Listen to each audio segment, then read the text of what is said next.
ओम जय श्री हरि विष्णु। जय माता रानी। दोस्तों, आपके अपने चैनल धर्म साधना में आपका बहुत बहुत स्वागत है। माँ भगवती दुर्गा की कृपा आप और आपके पूरे परिवार पर सदा सर्वदा बनी रहे। दोस्तों, फाल्गुन मास की शुक्ल पक्ष की एकादशी, इस एकादशी को रंग भरी एकादशी या आमलकी एकादशी के नाम से जाना जाता है। और हाँ, कई स्थानों पर इस एकादशी को आमला एकादशी भी कहा जाता है। तो फाल्गुन मास की शुक्ल पक्ष की एकादशी बहुत महत्वपूर्ण होती है।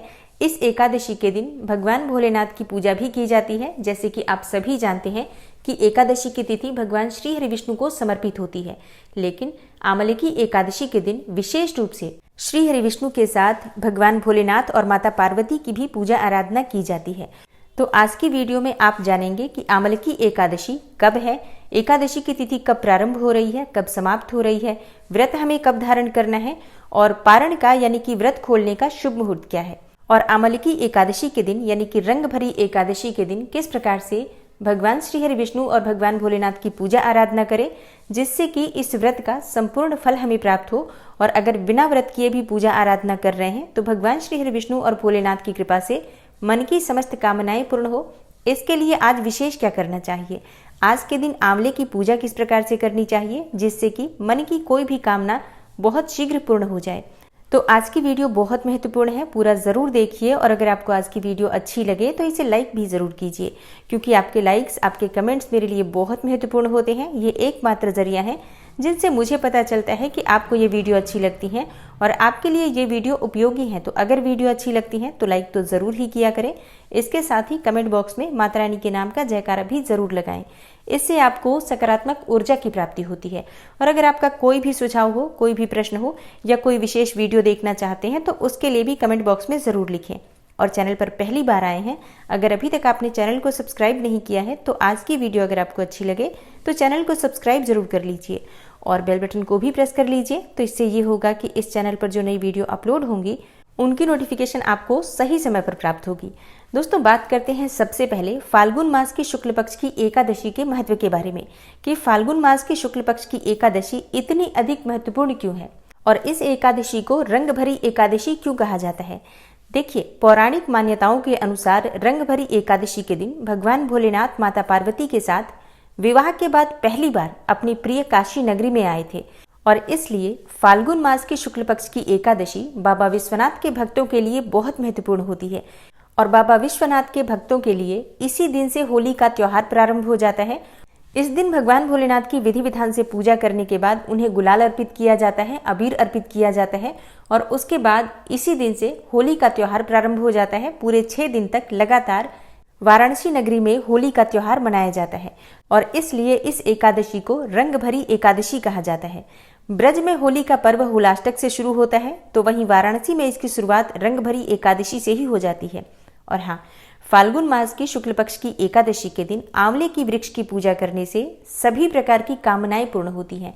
चाहे आपकी विवाह की मनोकामना हो, संतान की मनोकामना हो या फिर धन प्राप्ति की कामना हो, किसी भी प्रकार की आपकी भौतिक सुख की कामना हो, यहाँ तक कि मोक्ष प्राप्ति की भी अगर आपको मनोकामना हो, तो आप अगर आज के दिन विधि विधान से भगवान श्री हरि विष्णु की पूजा करने के बाद आंवले के वृक्ष का पूजन करते हैं तो इससे आपको सभी प्रकार के सुखों की भी प्राप्ति होती है, सभी प्रकार के पाप कर्मों से भी मुक्ति मिलती है। चाहे इस जन्म के पाप कर्म हो या पूर्व जन्म के संचित पाप कर्म हो, समस्त प्रकार के कायिक, वाचिक, मानसिक सभी पाप कर्म नष्ट हो जाते हैं और जीवन में सभी प्रकार के सुखों की प्राप्ति होती है। और मरणोपरांत भगवान श्री हरि विष्णु की असीम कृपा की प्राप्ति से भक्तों को मोक्ष की प्राप्ति होती है। तो ये दिन बहुत महत्वपूर्ण होता है। आज के दिन भगवान श्री हरि विष्णु के साथ आंवले के वृक्ष का पूजन भी जरूर करना चाहिए। आंवले में जल अर्पित करना चाहिए, दूध अर्पित करना चाहिए। वृक्ष पर आप पुष्प अर्पित कर सकते हैं, धूप, दीप, नैवेद्य इत्यादि जो भी आपके पास उपलब्ध हो, सभी वस्तुओं से श्री हरि विष्णु का स्वरूप मानकर आंवले के वृक्ष का पूजन करना चाहिए। और आंवले के वृक्ष के नीचे शुद्ध घी का या तिल तेल का दीपक प्रज्वलित करना चाहिए। वृक्ष की कम से कम 9 बार परिक्रमा करनी चाहिए और वहीं बैठकर ओम नमो भगवते वासुदेवाय नमः इस मंत्र का यथासंभव जप करना चाहिए। उसके बाद आपकी जो भी मनोकामना हो, वहीं अगर आप आंवले के वृक्ष की छाया में बैठकर अपनी मनोकामना कहते हैं तो विश्वास रखिए, मनोकामना आपकी कोई भी हो, निश्चित ही वो पूर्ण होती है।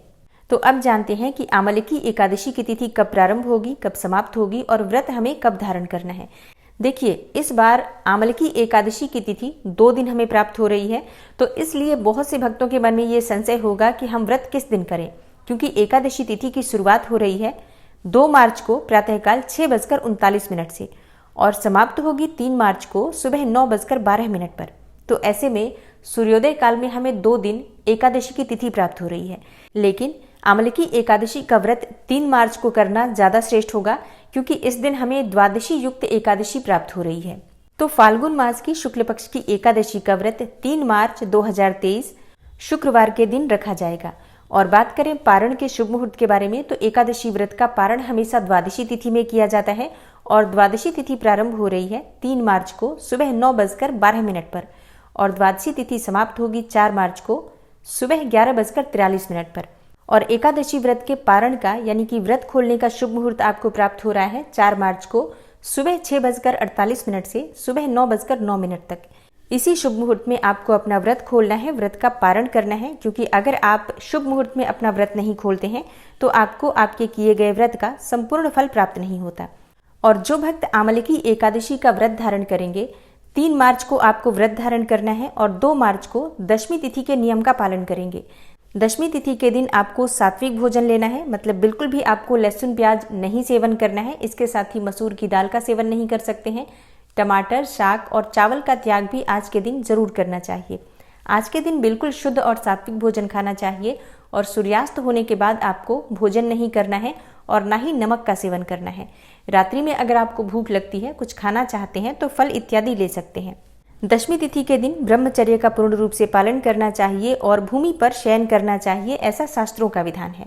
और एकादशी के दिन भगवान श्री हरि विष्णु की पूजा करनी है, तो प्रातःकाल जल्दी उठेंगे, मतलब ब्रह्म मुहूर्त में उठ जाइए और उठकर सबसे पहले भगवान श्री हरि विष्णु का अपने मन में ध्यान करके व्रत का मानसिक रूप से संकल्प लीजिए कि आज आप आमलकी एकादशी का व्रत धारण कर रहे हैं। और इसके बाद नित्य क्रिया से निवृत्त होकर स्नान इत्यादि करने के बाद भगवान सूर्यदेव को जल अर्पित करेंगे और अपने घर के मंदिर में भगवान श्री हरि विष्णु की विधि विधान से पूजा कीजिए। जैसे कि आप उनका अभिषेक कर सकते हैं, पीले वस्त्र उन्हें अर्पित करें, पीले पुष्प उन्हें अर्पित करें, जो भी आपके पास उपलब्ध हो अपनी इच्छा और सामर्थ्य के अनुसार भोग अर्पित करें। जो भी आप भोग अर्पित करते हैं भगवान श्री हरि विष्णु को, उसमें तुलसी का पत्ता अवश्य होना चाहिए, इस बात का ध्यान रखें।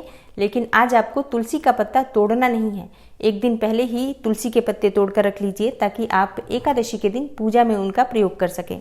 और हाँ, एकादशी के दिन तुलसी में जल नहीं देना चाहिए, लेकिन शाम के समय दीपदान अवश्य करना चाहिए। विधि विधान से भगवान श्री हरि विष्णु की पूजा एकादशी के दिन करने के बाद द्वादशी तिथि के दिन शुभ मुहूर्त में अपना व्रत खोलना चाहिए, व्रत का पारण करना चाहिए। एकादशी का व्रत 3 दिनों का माना जाता है, जैसे कि दशमी तिथि से ही नियम प्रारंभ हो जाते हैं और द्वादशी तिथि पर पारण के साथ ही इस व्रत के नियम का समापन होता है। और अगर हम इन सभी नियमों का सही तरीके से पालन करते हैं, अपनी सामर्थ्य के अनुसार पालन करने का प्रयास करते हैं, तभी इस व्रत का हमें संपूर्ण फल प्राप्त होता है। तो उम्मीद करती हूँ आज की वीडियो से आपको लाभ अवश्य होगा और आने वाली वीडियो में आप एकादशी व्रत की पूजा विधि और व्रत की कथा भी जरूर सुनेंगे। इसके लिए चैनल से जुड़े रहिए। मिलती हूँ मैं आपसे अगली वीडियो में, तब तक के लिए नमस्कार।